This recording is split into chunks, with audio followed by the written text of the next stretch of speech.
Hello guys. Hello. चलिए मैं आगे के क्वेश्चन सॉल्व करती हूँ। पहले हमारे लास्ट वीडियो में क्वेश्चन नंबर 11 तक हो गया था। आज क्वेश्चन नंबर 12 से आगे बढ़ते हैं, ठीक है। चलिए क्वेश्चन नंबर 12 के लिए डायरेक्शन दिया है। 12 और 13 के लिए Goldie limited was incorporated on 1 April 2020 with registered office in Ahmedabad. The capital clause of memorandum of association reflected a registered capital of rupees 2 lakh, equity share of rupees 10 each and 25,000 preference shares of rupees 50 each. ये registered है, इतना company issue कर सकती है। 2 lakh rupees का equity share और 25,000 preference shares of rupees 50 each, ठीक है। चलिए आगे चलते हैं। Since some large investment were required for building and machinery, the company is consultation with vendors Messer Sultan Limited issued 25,000 equity shares and 5,000 preference shares at par to them in full consideration to asset acquired. ठीक है। सुल्तान limited को issue किया गया है 25,000 equity shares और 5,000 preference shares, ठीक है। चलिए besides this the company issued 50,000 equity shares for cash at par payable as ₹3 on application, ₹2 on allotment, ₹3 on first call and ₹2 on second call.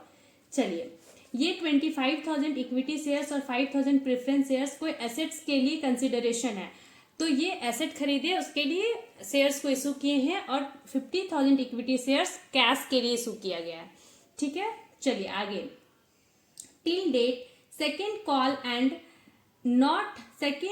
Has not yet been made, मतलब second call अभी तक call ही नहीं किया गया। तो call किया है application allotment first call, मतलब 8 रुपीज का कॉल्डअप है। पेडअप होता 10 का शेयर्स है, लेकिन अभी कॉल किया हुआ है 8।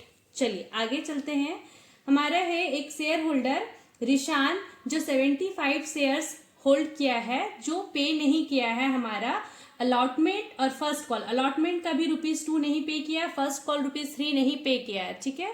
चलिए सोनू हु डिड नॉट पे first call on his 50 shares, एक सोनू शेयर होल्डर है जो 50 शेयर्स पे नहीं किया है first call. Shares of Rishant were then forfeited and out of them 25 shares were reissued at ₹12 per share. चलिए क्या करना है, क्वेश्चन क्या है, how many equity shares of the company have been subscribed. अब इक्विटी शेयर कितना कंपनी पास subscribed है, तो अब अच्छे से समझना है।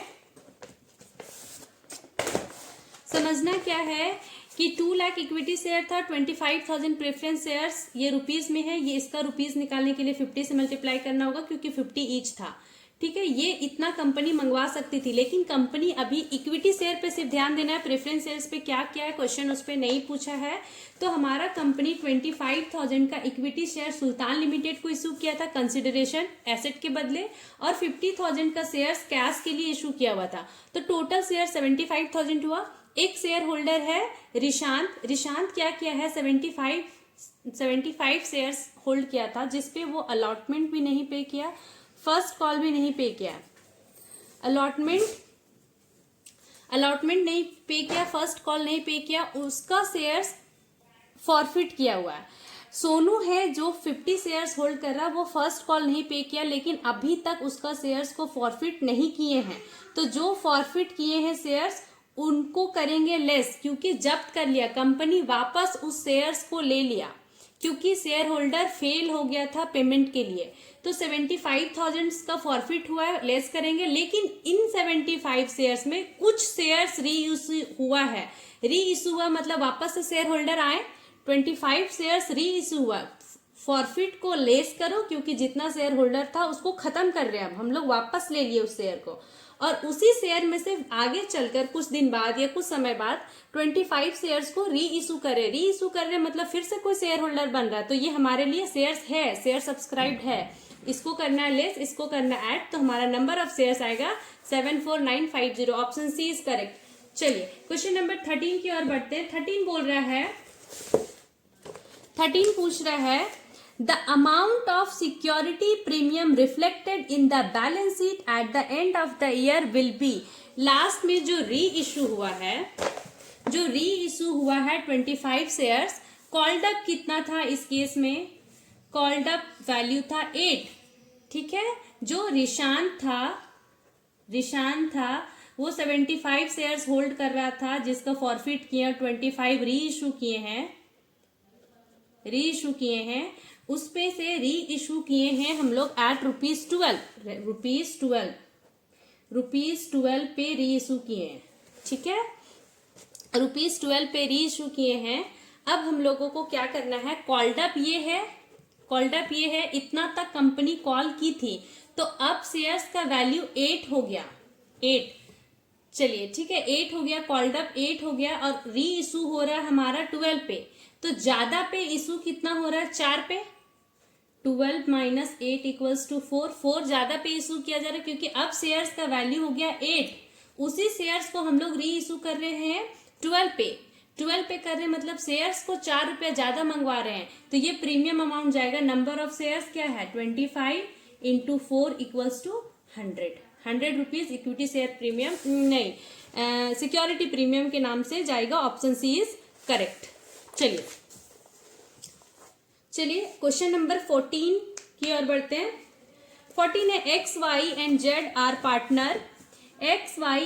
Are partner sharing profit in the ratio 3:3:2 as per the partnership agreement. Z is to get a minimum amount of ₹8,000 as his share of profit every year, and any deficiency on this account is to be personally borne by X. The net profit for the year ended 31st March 2021 amounted to 31,200. Calculate the amount of deficiency to be borne by X. क्या है question number बोल रहा है, एक partnership है, X Y Z का partnership है, ये लोग का रेशियो है 3:3:2। ठीक है, जेड को एक अग्रीमेंट मिला है, पार्टनरशिप एग्रीमेंट है कि इसको मिनिमम 8,000 का प्रॉफिट मिलेगा। मिनिमम अगर इसका शेयर 8,000 से कम आता है प्रॉफिट में, तो जो कम आ रहा है वो एक्स बोर्न करेगा, एक्स उसको देगा जेड को। तो हमारे प्रॉफिट कितना दिख रहा है, प्रॉफिट और लॉस अमाउंट दिख रहा है 31,200।